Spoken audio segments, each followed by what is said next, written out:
guys, and welcome back to the Nicola Collective Podcast with your host, Emilio. And Olivia Nicola. And we are going to go through our next 4-part series, and guess what it's called? Prepared for Purpose. So when we really look about everything that goes along with preparation and business and everything like that, we can't just start from nowhere, right? We can't just be successful like that. You know, God allows us to be grown. God trains us up. He strengthens us. So he prepares us. He equips us in all these things. And that's where a lot of the success comes from. It's not instantaneous. Yes, God is a God of miracles, but he most of the time will not just give you something when you're not prepared for it. He will equip you and he will qualify you over time, but he's not going to just give it to you without that. The thing that he does give to us freely without question and without even deserving it, without working for it, is salvation. But when it comes to other things, we do need to steward things wisely. We need to be smart and strategic and follow his direction in order to receive. You know, it's what I like mean? the faith without works thing is dead. Yeah, and faith without works being dead is really about how, like some might say that it's about the sanctification and justification. But another is that your works is the proof of your faith. How you steward things proves what you believe and how you believe. Mm-hmm. You know, if I'm just being an idiot, you know, sleeping in bed all day, you know, till 4 p.m. or something like that. And then, oh yeah, I'm going to go play video games. And then, oh yeah, maybe I'll go, you know, grab Taco Bell and then go do all the same stuff over and over again. Yeah. And then expect people to, you know, serve my business or be served by my business, but I'm not doing anything. What does that say about it, right? Yeah. And in the same instance, if I'm like, let's bring it to our walks with God. If I am completely avoiding God, if I'm not talking to God, if I'm not reading the word, if I'm not even connecting with him, but I'm expecting everything from him, like that's ridiculous. What would happen if I expected that of Olivia? Yeah. You know what I mean? Like, what would you do if I just, you know, sat around all day and just fell asleep for hours and hours and hours? Oh yeah, I wouldn't respect you. Exactly. But the other part is that you wouldn't be able to give me anything at the same time. You know what I mean? Yeah. Like you wouldn't be able to do things with me. You wouldn't have the same relationship. So how I would be able to call upon you. Like, it's like, hey, I need your help or something like that. It's like, okay, I don't know what to help you with because you don't communicate. Yeah. You know what I mean? Yeah. Communication is key. And that's You're part asking of the preparation. God, hey, can you bless me with this? Hey, God, can you help me have the strength to do this? And you start with the little bit that you have. Like we've talked about this before. Whatever you have that's a little bit, God uses that.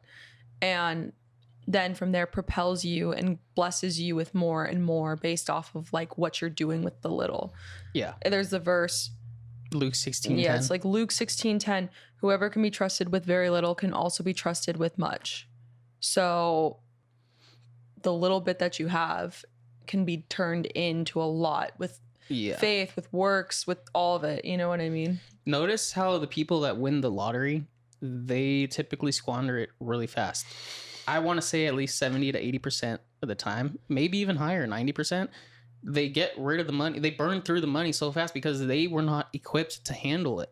Sure, they were blessed with it, quote unquote. And I guess you can consider that a blessing in some aspects. But at the same time, they didn't equip themselves. They didn't spend time understanding how to manage that finance. Mm-hmm. And sure enough, they're like, oh yeah, $1 million, whatever. I'm going to go buy that $1 million thing, or I'm going to go buy this. It's like, dude, you should really understand these things first before you get to it. And that's kind of why like preparation is imperative. Yeah. You know, so we could think about like the things that we commit to God. You know, when we commit to God, when we commit the things that we do to the Lord, he will establish things. Yeah. You know, and you could talk about, you know, Proverbs 16:3, and I'll read that right now. Commit to the Lord whatever you do, and he will establish your plans.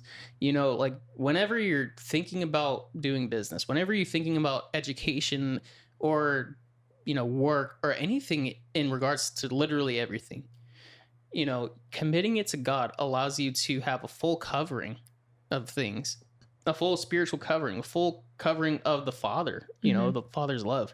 I think we just have to focus on before starting your business, having practical steps to kind of follow and pursuing that beforehand before you even start so that you're able to know what you're walking into if that makes sense. Yeah, because if we look at like even Exodus, right? We could talk about Bezalel. God didn't just say, "Here's your assignment. There you go." God filled him. God prepared him before getting into it. And even with Gideon, and that's the one where it's like Gideon was constantly testing God. And no, you shouldn't be testing God, but Gideon was testing God in all these different ways. Like, oh yeah, make the wool wet and the ground dry beneath it, and then the ground wet and the wool dry above it, and then all these different things. But there was preparation in the process. It's like there were some things that you might see, like if you were Gideon, you would be like, the heck is this? Yeah. This is such a weird thing.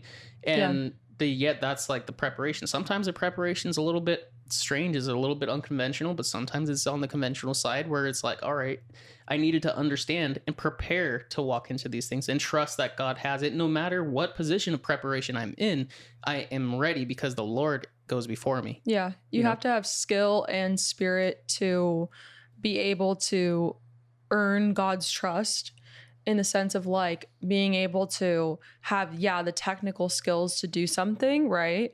But then at the same time, have the faith to trust that God's going to get you through it or help you with whatever you need.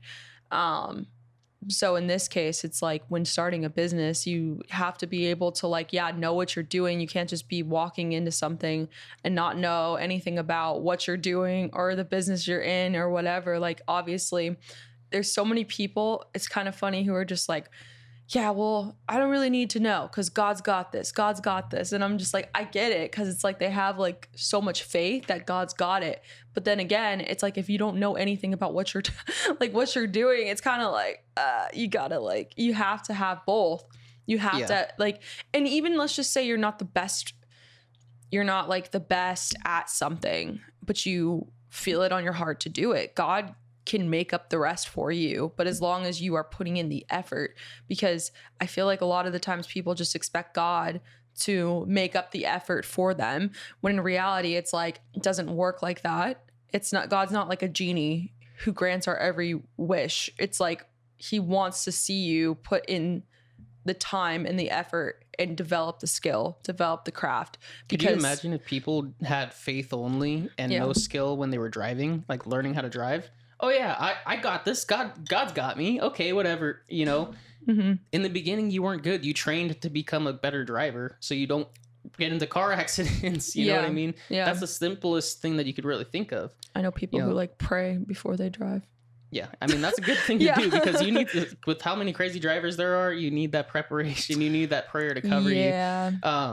But the other part of it is that God doesn't bless the confusion that people get into. He blesses order. So you need to make sure that you are not, I mean, yes, like faith and spiritual, like being spirit filled doesn't mean that you have to be working around the whole entire structure, like hardcore structure, but it means that you follow an order, a preparation to make sure that things run smoothly.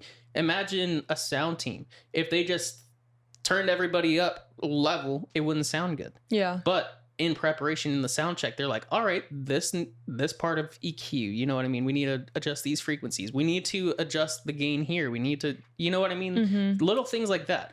And that makes a full ensemble. Yeah. There's different keys, different elements in each thing, and someone needs to conduct it and someone needs to prepare it.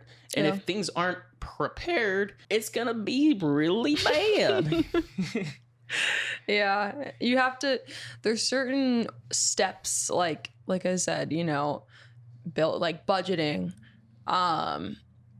having like habits that you start getting into place, just building out your systems before you start.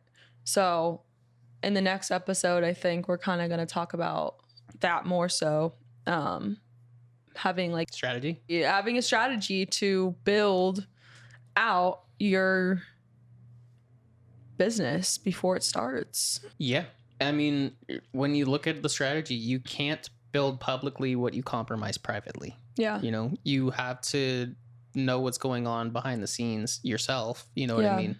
To be able to project that to anybody. I'm not saying project in a weird way. What I'm saying is like to be able to deliver something to somebody. Yeah. And one of the most, the best ways to do that. And I think the biggest concern people have before they start a business is the financials of everything. So in the next episode, we're going to be talking more about financial foresight and just being able to like have your finances in order before you start. Oh yeah. Okay. All right. That's the end of the episode.